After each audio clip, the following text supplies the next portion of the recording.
Hi everyone, you've tuned into the Early Years Development Show with me, Lucy from Rhythm Time. I have a great episode for you today. I speak with feeding therapist, it's a bit of a tongue twister there, Emma, dietitian with a difference on Instagram. It's a fantastic episode. We talk all things food. We talk fussy eating, we talk milk ladders, allergies, you name it, we talk about it. I also ask Emma your questions, so stay tuned to see if she answers those. It's a great episode, loads of tips, so make sure you tune in. It's a good one.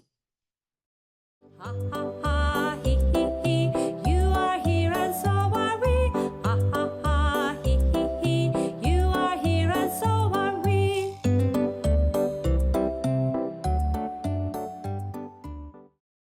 Thank you so much for joining us today, Emma. I'm so happy to have you on the podcast.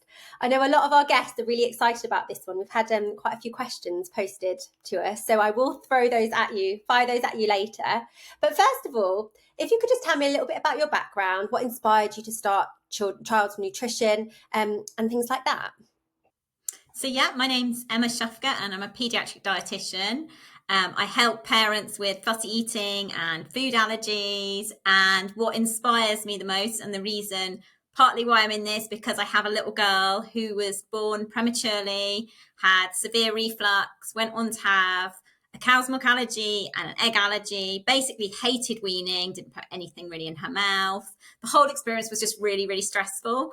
And then she was quite selective in terms of what she would eat and wouldn't. So I've done lots and lots of strategies and lots of things to help her enjoy food. And she's now 8 and she's still really tiny. She's like on the second centile, but she does eat a good variety of food and she will try lots of food now.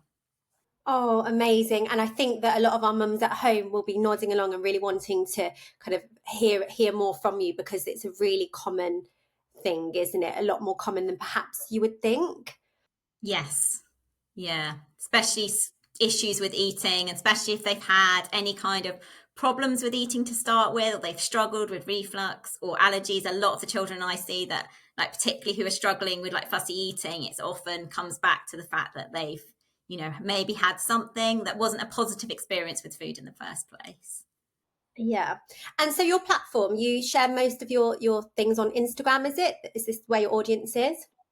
Yes, yeah, I share pretty much everything on Instagram. Yes, so yes, I'm on Instagram a lot, and I love Instagram. I share loads and loads of tips, loads of advice. I have lots of free guides as well, and I'm also running a masterclass on the 2nd of October as well. So yes, I share lots and lots of tips with lots of parents to help other parents, so you don't feel as alone. And part of the reason why I call myself dietitian with a difference is because although I am a health professional, I'm also a mum who's lived through the experience as well.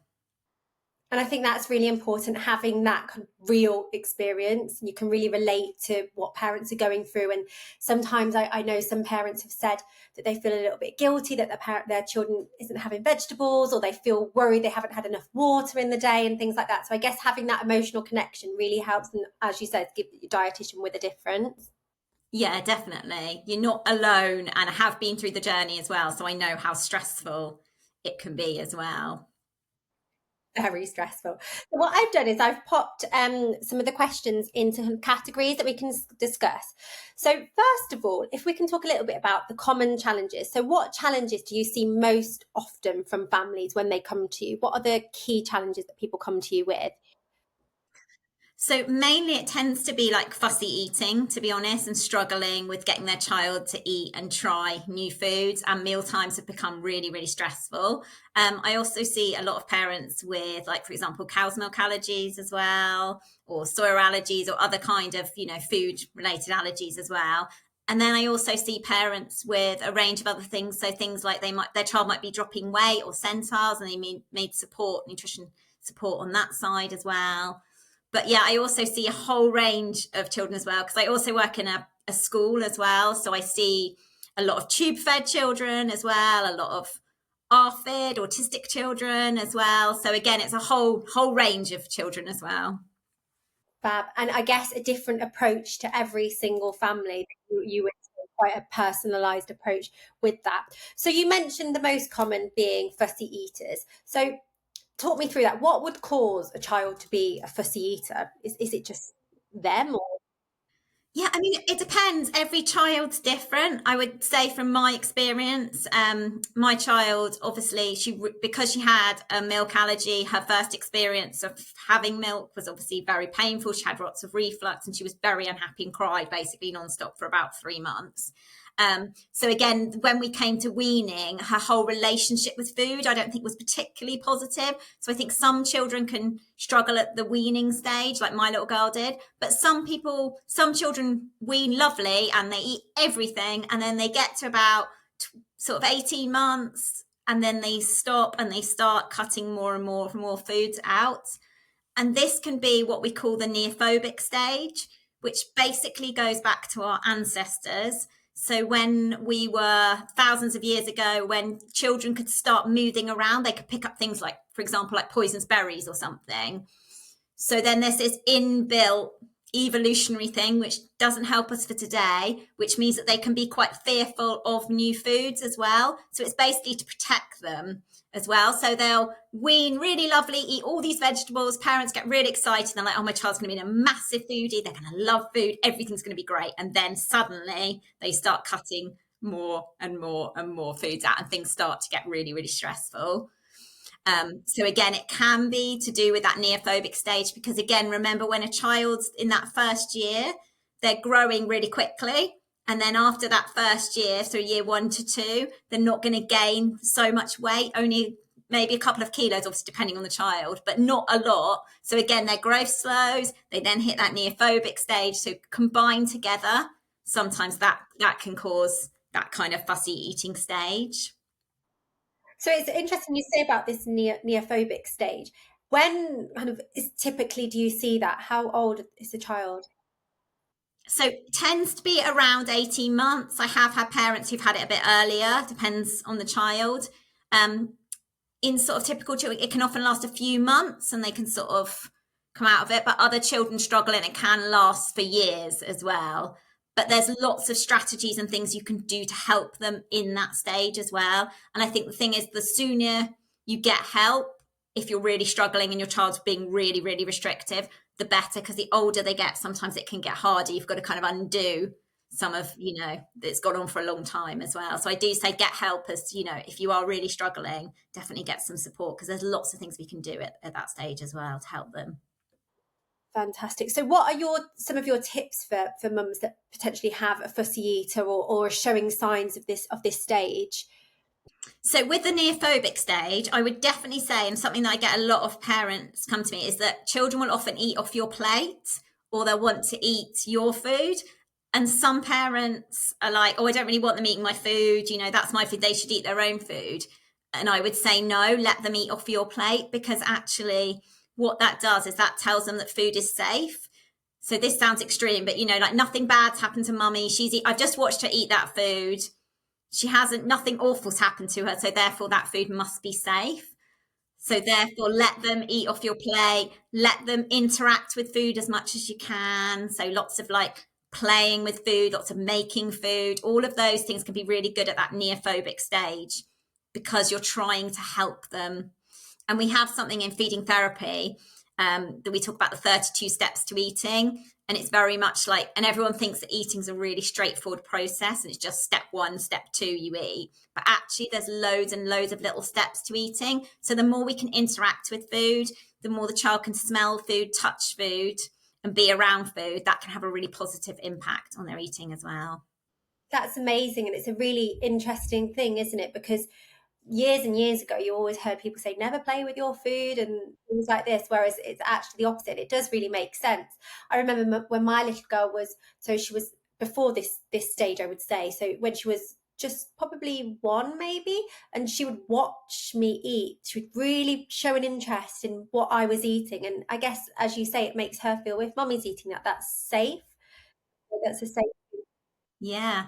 And it's learning. It's a social modeling as well. So watching you eat, how do you chew? How do you swallow food? How do you hold the food? All of those are really important things for children to learn about eating, which is sometimes why when they go to nursery and things like that, they'll sometimes eat better, because again, they're around their little friends, so there's social modeling and they're watching other children eat, so they see how they eat and all of those things. So that's why meal times together can be so important as well. Really important. So is that something you would really suggest from an early age, making sure your child is there watching you, even if they're not ready to start kind of weaning yet or whatever, they're watching, so they're Yeah, I would say the more meal times you can do as a family, and I know for some families it's difficult with work and everything else, but even if you can have one meal a day, even if it's like start to breakfast or something where you all eat together, it's really, really important. I can definitely see why. So you mentioned weaning. Is there a kind of timeline, or is every child different, or when would you suggest starting weaning? Or So in terms of weaning, we normally, the guidelines at the moment are sort of around 6 months. So looking out for when your child is showing signs of, being able to sit sort of reasonably, reasonably supported. I mean, obviously they don't have to be like fully, but putting things to their mouths, general interest in food as well. But yes, the thing is, the reason why we say around 6 months is because their iron stores drop. So it's really important then they start to get iron-rich foods into their diet, and that's why we start the weaning around the sort of 6 months age. okay, and do you suggest the kind of baby led or a mixture, or because I know some people prefer one or the I quite like a mixture. I think a bit of both is really good. I mean, I think it's important, especially if you start weaning around 6 months, that you move through textures quite quickly, that you're not just stuck on pureed type meals, because it's important that children learn about how to eat sort of lumps and bumps and chew food. Those sort of skills are really important. So I quite like a combination of both, just because some children struggle, like my little girl really would have struggled just having baby-led weaning because she didn't really put anything in her mouth. So some children struggle. Some children really like it and they don't want to be fed at all. So again, that's fine. But I think if you're just going to try and get some iron-rich foods, and sometimes having them in a meal where you can spoon feed and you've also got some baby-led weaning as well. Because again, having that finger food can be really important in terms of their skills, in terms of oral motor skill, like everything else is really, really good. So I think a combination of both is great. so you know that they're getting some food and then they're also experimenting. Have you got any advice to parents at that time? Because I know I used to have to sit on my hands while she was making these little noises and things, thinking, oh my gosh, she's not choking. You always have to step back a bit, don't you, and just let it happen. And it's scary. It's very scary. Yeah, and it can be. I would say to all parents, do a first aid course, like get a first aid course on choking so you know what to do if your child does start choking. Remember, when a child starts choking, they go completely silent. They don't cough, they don't splut, there's none of that. And they will gag. Gagging is normal and it's part of the process of weaning. So coughing, all of those things are totally normal. It's when they go completely silent, that's when you need to, which is why we always say when you're weaning your child, you need to be there present the whole time watching them, just in case anything happens. But I would always say do a first aid course, just so you know what to do if they did start to choke. Yeah, absolutely. And I will put a few links in the description box just to some first aid bits and pieces. Okay, that's really interesting. So you also mentioned a little bit about allergies with your little girl. So how should parents manage allergies, kind of milk and egg? Is it egg white and things like that? Because you have to introduce that during weaning, don't you? Yeah. So how does that all work? So, I mean, in terms of obviously, if your child is diagnosed with an allergy, like my little girl was, for example, again, obviously, you should be, in theory, referred to see a dietitian, because you should then be supported with help with weaning. Because again, like for example, my little girl with a cow's milk allergy, it's just making sure they're getting enough calcium in their diet, making sure they're getting enough iodine, and other sort of key nutrients that they may be missing if they're not having, milk and dairy foods in their diets, which is absolutely fine. You can completely substitute them. There's loads of alternatives out there. You want to make sure you pick, from weaning, you can use the alternative milks like the oat drinks and, soya. Those are my two preferred options because they're a bit more nutritionally complete. They've got a bit more protein in them as well. So you can use those in cooking and you can use them in cereal and you can use them in porridge and things like that. So you don't have to, just rely on either breast milk or the prescribed formula as well. But yeah, and then basically what should happen is that a dietitian should help support them with something called reintroduction, and we call that the milk ladder, which is normally around 9 to 12 months, but we say it's like 6 months past their last reaction as well. And then a dietitian should hopefully be able to advise you in terms of how to do that milk ladder, what quantities and everything, and the process as well. Okay, so what would your advice be if a parent is suspecting that there might be something there? Is it to go straight to the GP and kind of get this? Yeah, I would. Yeah, go and see a health professional. Speak to your health visitor or your GP. Yeah, for a referral as well. And is there anything to look out for that might actually suggest that this child potentially has an intolerance or an allergy? Yeah, I'll send you a link to lots of because there are lots of symptoms, and obviously you've got your immediate allergies, your IgE allergies, and then you've got your delayed allergies, so your non-IgE ones, which is what my little girl had. So it depends on the reaction as well. Like you've got your immediate ones, which are obviously within a few minutes, and then you've got your ones that are delayed, so within 2 to 72 hours. And there's a whole host of symptoms. So my little girl's symptoms were very much gastro kind of symptoms. She also had a little bit of a rash as well, but it was mainly gastro. Like she was constipated, she was like lots of reflux, she was quite uncomfortable, arching her back a lot, and generally very uncomfortable. And she got to the point where she basically refused to drink any milk at all. So that's why we ended up in hospital in the end, because she was tiny and she was dropping weight. But again, they don't necessarily have to drop weight. That's not necessarily a criteria. And sometimes parents get that, oh, well, they're fine, they're growing, so they can't have an allergy, but they still could. So that's where I try and get some professional help. But I'll send you a link with some signs and symptoms, because there's quite a lot of them as well. So. Oh, brilliant. Thank you. I'll pop that in the description box below as well. Okay, so you mentioned kind of growth there. And if a child is gaining weight and not gaining weight, what signs should we be looking for if you are worried about this weight gain or not, if you know what I mean?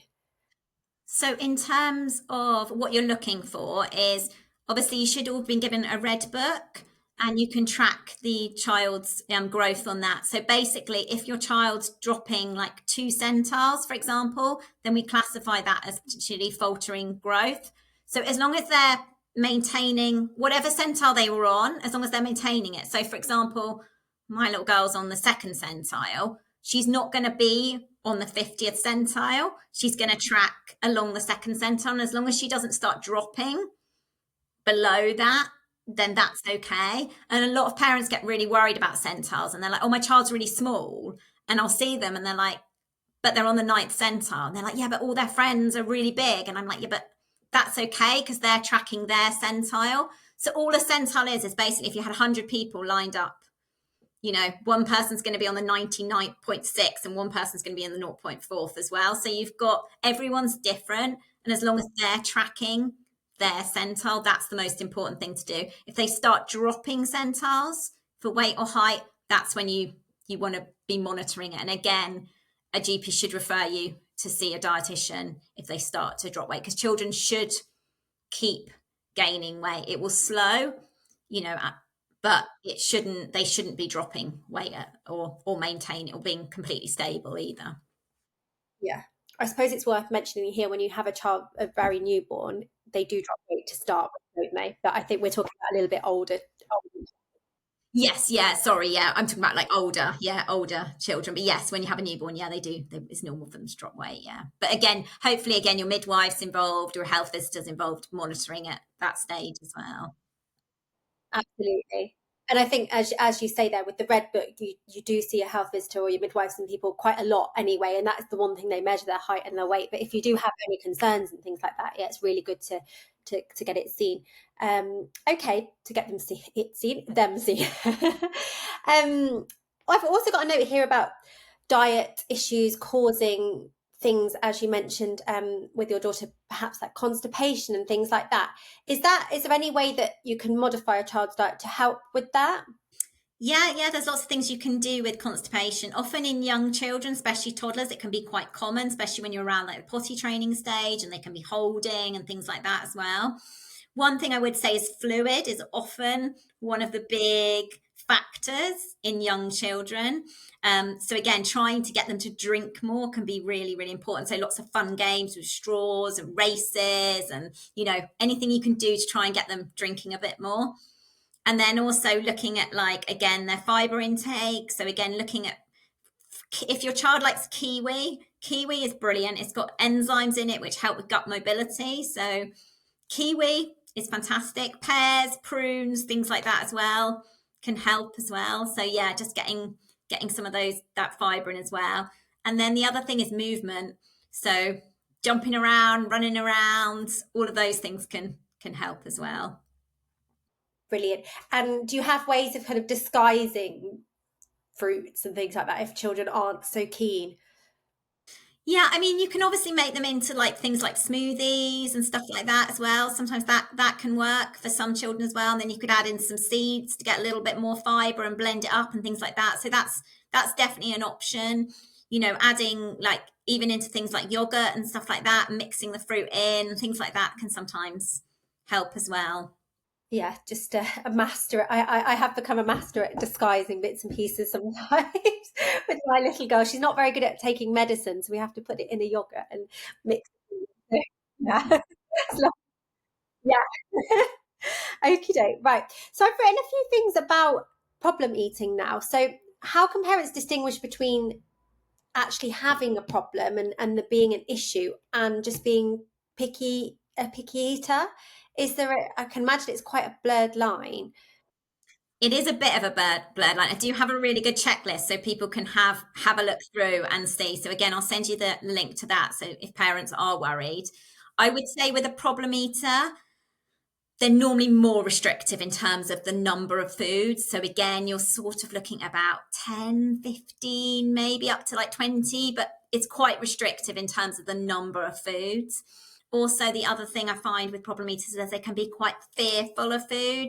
So like they'll be very unhappy coming to a table to eat a meal. There'll be maybe quite a few sensory issues as well around food. So like they'll be commenting like, I can't be in the room, it absolutely, I can't stand the smell, or they'll get really sensitive about touching foods. There's a lot of anxiety and stress around foods. They're quite unwilling to actually try foods as well. Whereas a fussy eater, although they might not like the food, they might be willing to try it.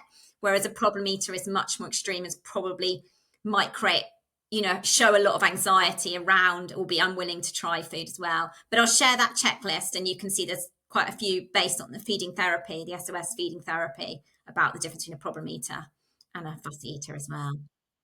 Fabulous.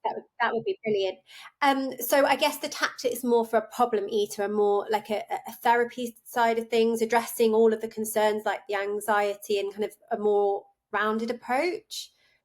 Yeah. And again, looking at like the sensory side as well. Like, so again, you might have an OT involved as well if they're struggling on the sensory side as well. So yeah, again, it can be a more involved, and again, they often do need more help and support. It's unlikely that they're going to grow out of it in the same way your kind of typical neophobic kind of fussy eating stage. They might just grow out of it. Whereas with a problem eater, often it's kind of what we do, like as in like feeding is to have a look at what causes it. And often I'll get clients when I see it is to send me videos of them eating, and then I can see how they're struggling. And then again, we'll use a different approach, a much more step-by-step approach, to help the parents rather than like, just the kind of more typical kind of fussy eating kind of advice as well. Yeah. And would problem eaters come to you and you'd kind of work on a Yeah, I see a lot of problem eaters. Yeah, so I work with a lot of, because there's lots we can do, and there's lots of things you can look at, like even looking at meal times and structures as well. Again, can have a positive impact as well. Okay, that's really interesting. So how can you make meal times? I know you spoke about meal times earlier and the importance of all sitting together. How can you make them kind of enjoyable for children? And because I can imagine it can be quite stressful, especially if you've got a child that really will only eat certain things or really struggles with their eating. So have you got any tips around that? Yeah, so one thing I would say is put in a mealtime routine. So again, for some children, that can involve, again, if they're particularly sensory overloaded and they're quite stressed out after the day, getting some movement before, very much a transition activity before you eat. Get them washing their hands as well. Give them that warning that food is coming. If you can get them involved in prepping the food or stirring the food, again, to help all the senses and get everything going. Because again, if you've been in there cooking and they've been playing is way more eating than way more interesting than eating. As a child, like I know as an adult we like to sit down and have a meal, but for a child that's not very interesting. So again, giving them that time that this is happening, not just going right, food's ready, get to the table now. Like building up to it, and again having the meal like family style. And lots of parents will kind of be like, oh, but that's so many bowls and it's so much mess. And I'm like, no, just literally serve it in the saucepans. Like it doesn't have to be in any kind of fancy bowls. I just literally pick up the saucepan and plonk it on the table with the other saucepans or whatever I've cooked in, so that I'm not adding to the washing up or anything like that. And then get your child to serve themselves. So don't serve up their plate in advance. Put the food in the middle and get them to serve themselves as well. And then something we do as well is called a learning plate. So again, anything they don't want goes onto the learning plate. Anything they don't eat goes onto the learning plate. And at the end of the meal, we have a clear up routine, which very clearly puts all of that food, either they throw it or push it either into the bin if it's going in, or if it's going in to be saved, like in a Tupperware container or something like that. Because again, we're getting them to interact with that food. And again, it's a very like step-by-step process, but it can sometimes really help like reduce the anxiety at meal times as well. I think that's brilliant, and they're things that I would never even think to do.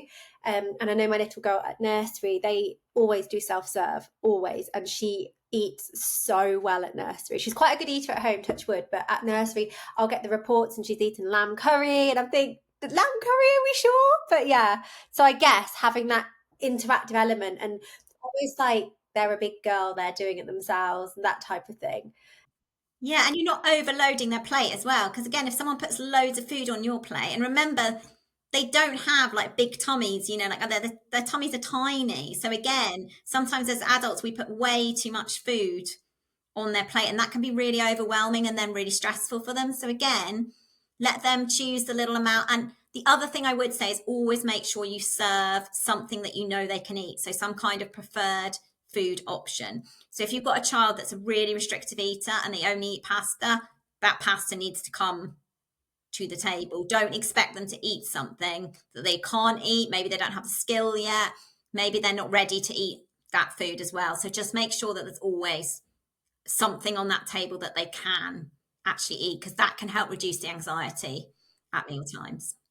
Yeah, I can imagine. And I think these are all great tips that would already help a child sit at a table. But have you got any more? Because I know like children do like to wander off.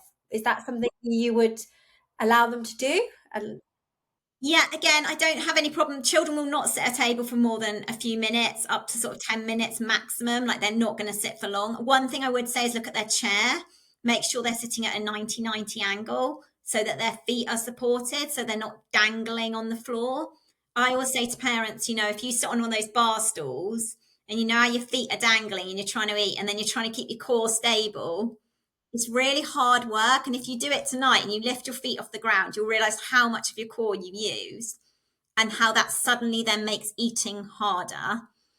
So your body prioritizes stability over anything else. Like that's one of its most important things above eating. So if you can make sure they're sitting in a really nice supported chair, not a big adult chair, that can make a really big difference as well.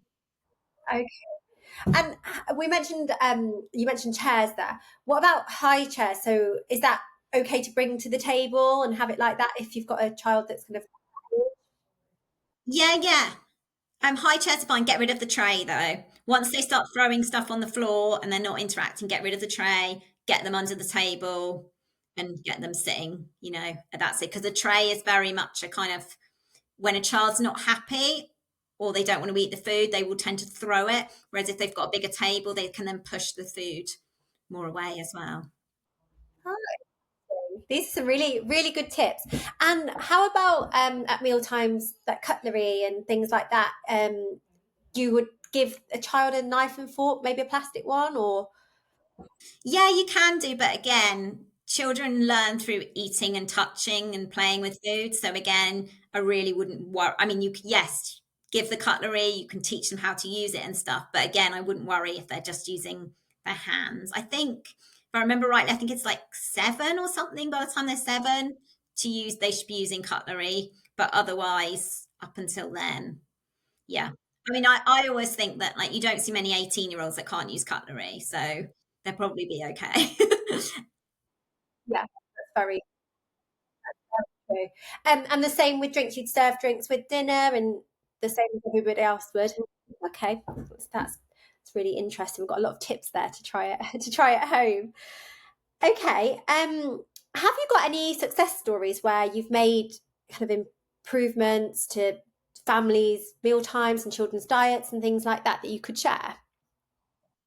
Yeah, I mean, lots. I've got lots of reviews on Google that anyone can read if they want to as well. But yes, I've worked with loads and loads of families.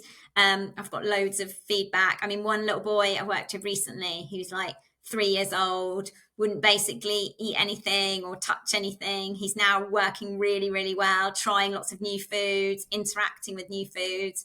I had a client this morning as well who I saw just before, and I hadn't actually seen them for like a whole year. And they've basically gone from, he basically only ate pasta with cheese and some like, kind of pureed typed, toddlery type kind of meals sort of things, but that was it.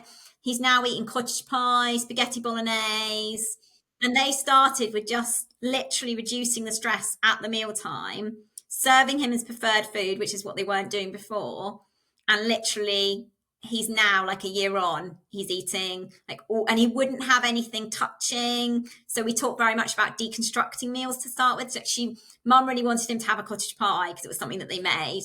So we talked about having the mince separate, then the sauce separate, and then the pasta separate. But now he's eating all of them together. So wow, that's amazing. And I think, as you say, kind of having that approach, keeping everything, not doing it all in one, because it can be very overwhelming, can't it? To us, we might just think it's a cottage pie, but as you say, the mince and the peas and the mash all mixed together can be quite, overwhelming.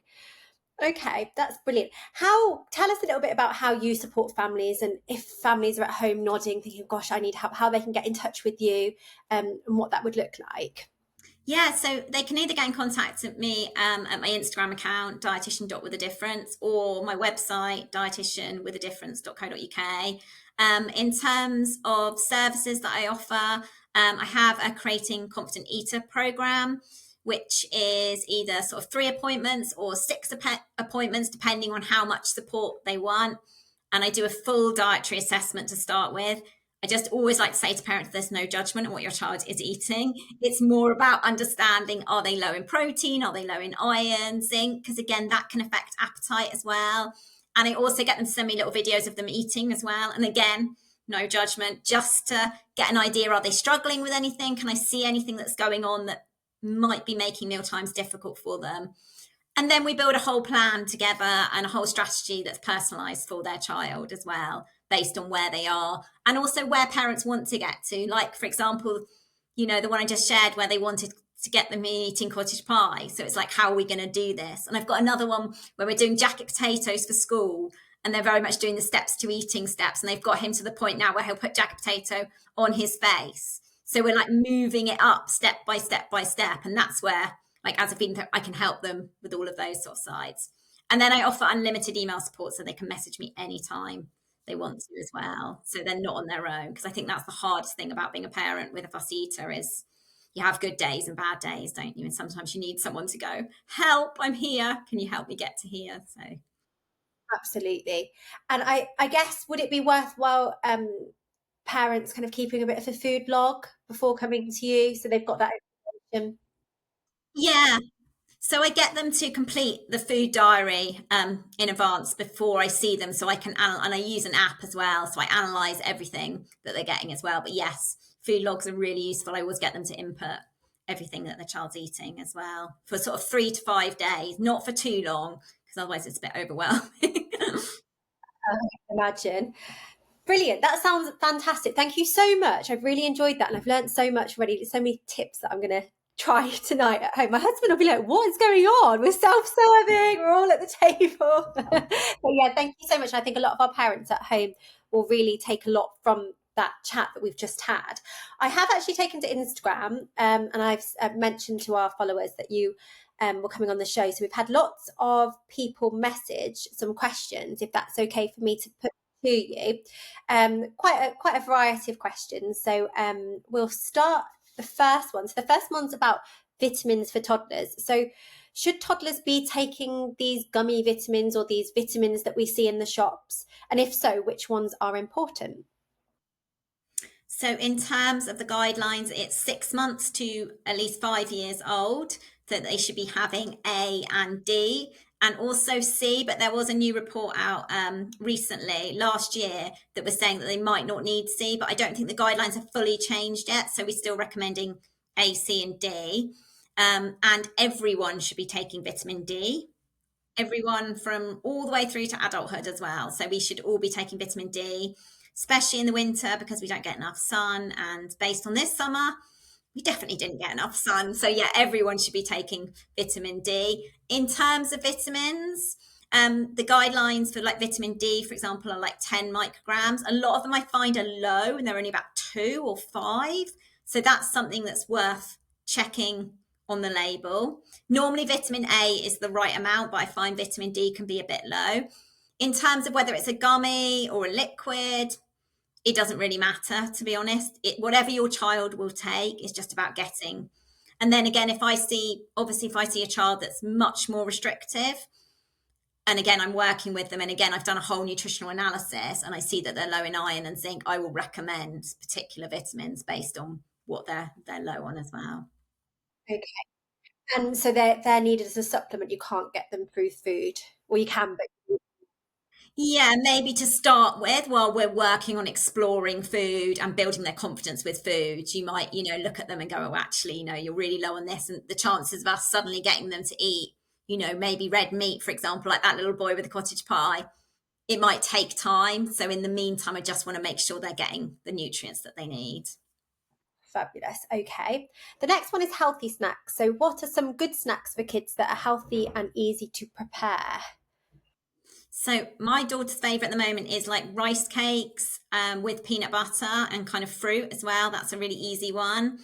I do plain yogurt as well with some chia seeds, some fruit mixed in, and a little bit of honey as well. Crackers and cheese, again, is another really good one. You want to think of snacks as like little mini meals so that they're getting all the nutrients they need. So you want some kind of carbohydrate, some kind of like protein, and then either some kind of like fruit or vegetable type mixed in with it as well.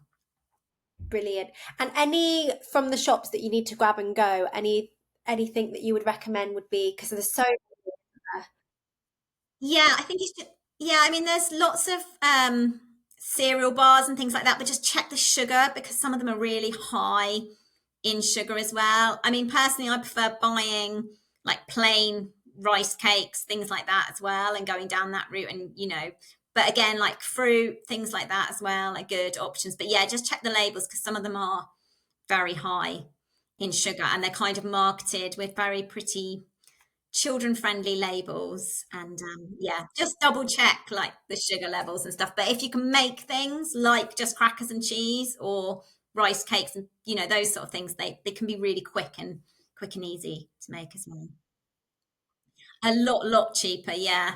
And again, you can make things at home as well. So I used to make things called like energy balls as well, which are just like oats, peanut butter. I sometimes put a bit of chocolate spread in them as well to make them, or you can use chocolate chips, put some seeds in, literally roll them up and whack them in the fridge, and they will last like a week.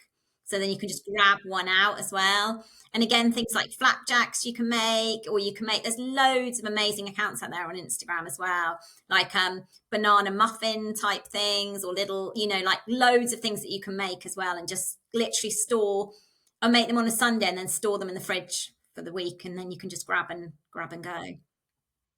grab them. Yeah, that's brilliant. Sneaking in vegetables. So we did mention this a little bit earlier, but any tips on how to sneak vegetables into meals for children who refuse to eat them? Yeah, I think the only thing I would say here is try and be more open. Get your child to see what you're putting in them. So even if you're going to blend them up into a sauce, if you can get them involved, because the thing is for children, if they never see the vegetable in the whole form, how are they ever going to eat it? So again, the aim is that we're trying to get them to eat those vegetables.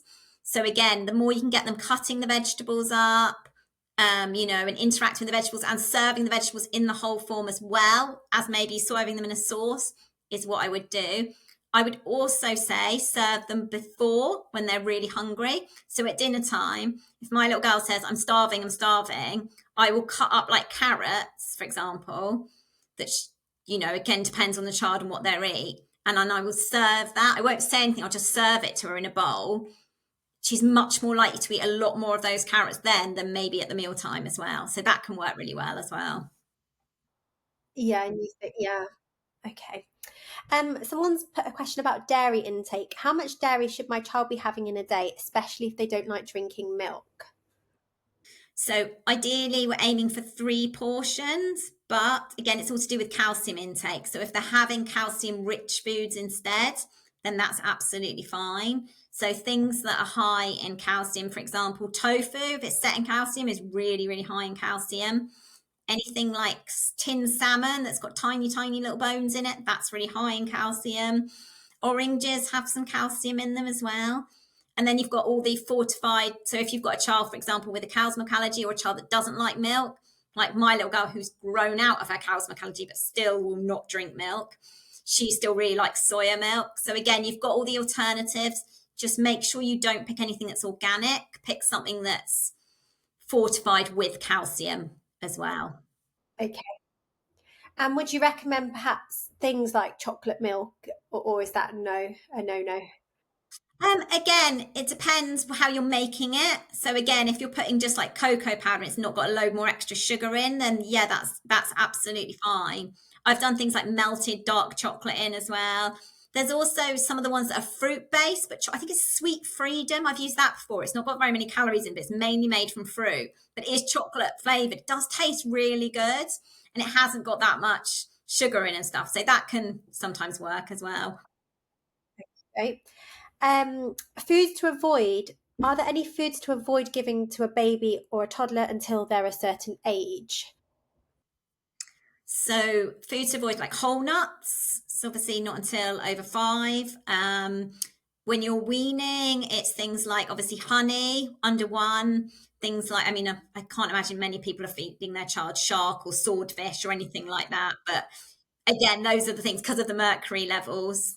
Those are something they should avoid as well. And again, under 1 as well, like cheeses, like moldy cheeses, like those kind of thing. Yeah, you know what I mean. Yeah, those cheeses. Yeah, yeah, you want to avoid those under 1 as well. And again, looking at sugar and salt as well, making sure that they're having low. If you're doing like something that involves like stock cubes or something, choosing the really low salt options. So you want low sugar and low salt as well. Okay. And then another one that we had through this morning is my child doesn't like sandwiches. What can I feed them at their lunchbox? They've just started school. Yeah, so again, you could do things like one, I would say, if you're getting the school meals as well, get them to have a look at the menu and see if you can get one day where they can pick the school meals as well, just to get them interacting with new foods as well. But have the packed lunch as a backup as well, just in case they eat nothing. One thing I would say is anything like crackers, rice cakes, like toast cut into anything like that that's not a snack, like deconstruct it and have it as separate little parts as well. But like things like if they like pasta, again, lots of people have those thermal thing, where you can keep it warm. Some people do that with the pasta as well. I had a client recently who would only eat pasta and cheese. So again, we put it in a little thermostat that kept warm for him as well. That's a really good idea. I suppose you can even have pasta cold, can't you? Like tomato. Yeah. You can have it cold, but if they're particular about how it's served, yeah, there's nothing stopping you having, rice or other dishes as well that are in a little thermostat as well. Yeah, and then I guess fruit, and because you can get all, I see them when I go to B&M and places, you can get all compartments, can't you, and lunch boxes and stuff. So Yes. Yeah, little containers. Or the only thing I would say is make sure they can open them, because anything that's going to take them too long to open is just a barrier to them eating. So I would say put them in foil, or something quick that they can open. Yeah, and they're easy to open. Brilliant. And then the final question that I've got here is, how much water should my 4-year-old be drinking? Again, we normally base fluid based on the weight of the child. If you saw a dietitian and we were worried about them being constipated, we normally say like 6 to 8 kind of glasses, again, like small sort of cups. I mean, the main thing to do, I would say, is that most children probably don't drink enough, in the same way most adults don't drink lots as well. But I would say, remember, you get a lot of liquid from food as well. So if their wee is nice and pale and they're going to the toilet regularly, opening their bowels sort of every day or every other day, then they're probably getting enough fluid, and I wouldn't worry too much. Brilliant. Well, that's all my questions. Thank you so much. I've had I've learned so much, honestly. I've really enjoyed our chat. Thank you so much for coming on. And as I say, oh no, it's been brilliant. And as I said, we'll pop all of your details and everything we've mentioned in the comments below, so people can kind of find you on Instagram and contact you that way, because I'm sure quite a lot of people will have quite a few questions and things like that going forward after our chat. But yeah, thank you so much. I've really, really enjoyed this conversation. Thank you. And thank you so much for having me. Yeah. And like I said, my DMs are always open. So if you've ever got questions, feel free to drop me a message.